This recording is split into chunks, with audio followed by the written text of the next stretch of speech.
Over 130 people have lost their lives in a very unfortunate incident in Gujarat's Morbi.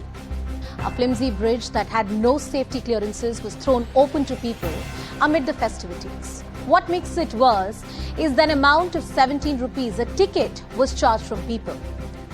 The death toll also includes about 50 children and adolescents. An FIR has been registered against unnamed individuals. And there's also a compensation by the state and the centre that has been announced. The latest update is that about 9 people have been arrested. But when over 130 people have lost their lives, and it's in all certainty it will go up because of such criminal negligence, the key question is of accountability. It must be fixed. The local administration needs to explain why the bridge was open to public if it was in such a bad state. Why were over 400 people allowed to be on the bridge, tickets being sold despite the bridge having very limited capacity? We ask all these questions on Viewpoint tonight. First up, a special report.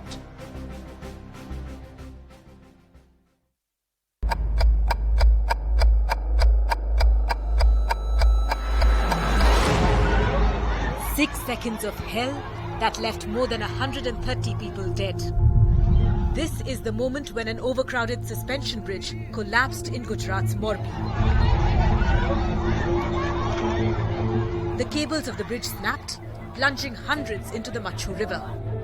It is a responsibility of a company to use good products, and if already cables are corroded, then get the corroded cables replaced with the new ones. But that did not happen. The bridge had been renovated and reopened just 5 days ago on the 26th of October. But on Sunday, there was massive footfall due to Chhath Puja. प्रशासन अपनी ओर से सारा काम कर रहा है, लेकिन मैं अभी जहां पर हूं, ये जो गली आप देख रहे हैं, ये जो एरिया देख रहे हैं, अभी सुनसान हो गया है क्योंकि इसी गली के 2 बच्चे थे, 2 युवा जो लड़के थे, उन्होंने अपनी जान गंवा दी है. In March this year, the bridge was closed to the public and Ahmedabad-based Oreva Group carried out the repair and renovation work. But despite the contract clearly stating that the bridge will be closed for 8 to 12 months, Oreva opened it back for the public 5 months in advance on the Gujarati New Year. What's worse is that no fitness certificate was taken before reopening the bridge.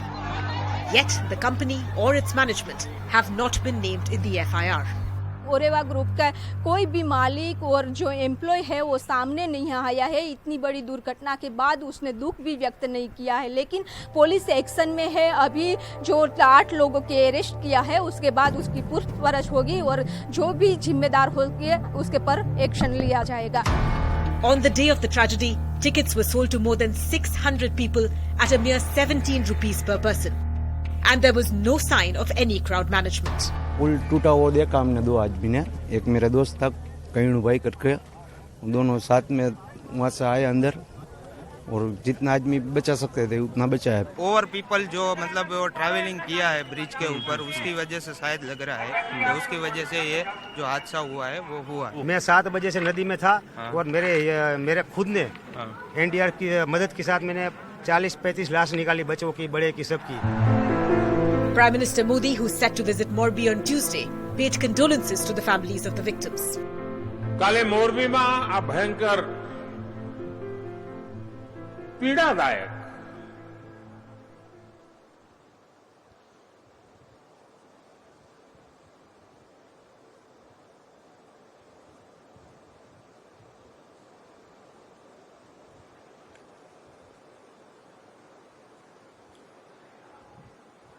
मन बहुत व्यथित.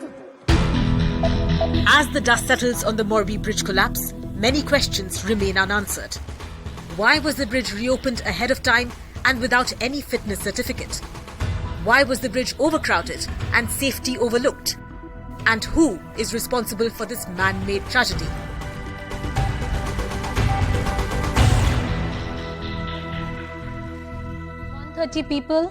One thirty people, this includes many women and children who have lost their lives in this incident. People must be held accountable. Whoever is responsible for this corruption, for this poor infrastructure, must be brought to justice. Siddhant Mishra, my colleague, is tracking all the details live from Ground Zero. Siddhant, good evening. Tell us about what's on the ground right now, rescue and relief operations. And I hate to ask you this question, but is the death toll likely to go up? Well, yes, death toll is surely likely to go up. In fact, by late evening we can get the official figures. But right now, rescue operation has almost come to an end. In fact, the local divers were also used this afternoon by the administration for the rescue works. But right now we have been given to understand that the teams which have come from Baroda and other districts of Gujarat, and in fact from outside the state, they all are going to return tonight. So rescue operation has almost come to an end. Exact numbers, figures, we will be getting in a short while from now. But tomorrow it's going to be an important day because Prime Minister Modi is going to visit the site of collapse, and will also be meeting the family members of victims. So it is going to be a big day as Prime Minister is going to be in Rajkot, and he can in fact take a review meeting with the officials, because as I have been saying that Gujarat is known for good roads, bridges and infrastructure. So this one incident, innocent lives have also been lost, and this one incident has got bad name to the state of Gujarat. Siddhant, I do want to talk about what happened yesterday evening. And I do want to know from you, because you have covered from the ground, what did the eyewitnesses really tell you? This tells us about the fact that when there is corruption at the local level and people are not held accountable, these kind of unfortunate incidences happen. Whether it's the Chief Minister or the Prime Minister himself, the administration has promised strict accountability and the rule of law to prevail. What did you hear from the eyewitnesses' account, the family members of the people, who have lost their loved ones, who are bereaved right now?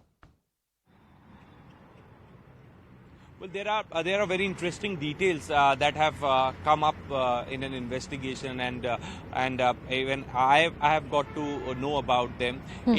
One is that this company had given subcontract to the other company for the renovation work and for the smooth operations of the bridge. B, this particular project never had completion certificate from the municipality. And C, and the most interesting point is, when in the agreement it was mentioned that 15 months time will be given to the company for the renovation and repair work, what was the great rush to open it in 5 months? So these are three main questions that needs to be asked, and also accountability needs to be fixed, because people here on ground want justice. They have been telling me that there were 500 people on the bridge.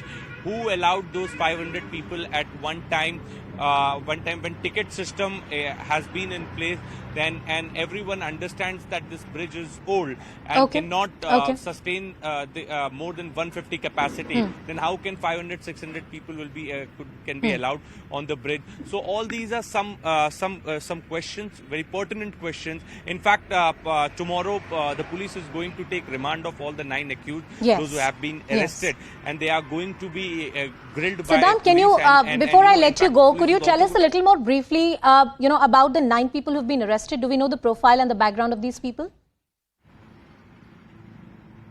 Yes, so basically these 9 are the contractors, subcontractors, managers of the bridge, and people associated with the company. So they all have been arrested, and now police will identify their roles in this entire tragedy, because there are amongst them only people responsible for renovation, people responsible for smooth functioning of the bridge, and in fact the people, those who sit on the ticket counters. And so this FIR is registered in all probability under 304, which is culpable homicide not amounting to murder. And